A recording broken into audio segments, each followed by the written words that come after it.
ఎప్పుడైనా సరే ఏదైనా అకస్మాత్తుగా చూడకూడదు చూసామనుకోండి, ఎలా ఇప్పటికిప్పుడు స్నానం చేయడానికి అవకాశం లేదు, ఎలాగ మరి చాలా దోషభూయిష్టమైన విషయం చూశానే, ఈ పాపం పోవాలంటే అనుకున్నాను అనుకోండి, వెంటనే ఏమిటంటే గరికిని ముట్టుకుంటే చాలు పోతుంది.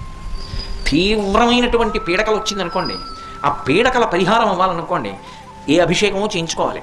శక్తి లేదనుకోండి మీరు అన్ని పూజలు చేయించుకున్నట్టే. స్నానం చేసి ఒకసారి గరికని ముట్టుకుంటే చాలు, స్నానం చేయకపోయినా చెప్పులు ఇప్పి గరికను ఒకసారి ముట్టుకుంటే చాలు. అందుకే శతమూలా శతాంకురా సర్వగం హరతు మే పాపం దుర్వాదు స్వప్ననాశిని.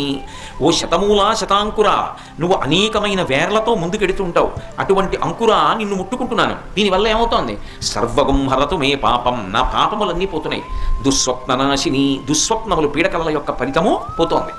అటువంటి గరిక విఘ్నేశ్వరుడి పాదముల మీద వేసి తీసి కళ్ళకద్దుకుని తల మీద పెట్టుకున్నారనుకోండి, విఘ్నములన్నింటినీ కూడా తీసేస్తాడు.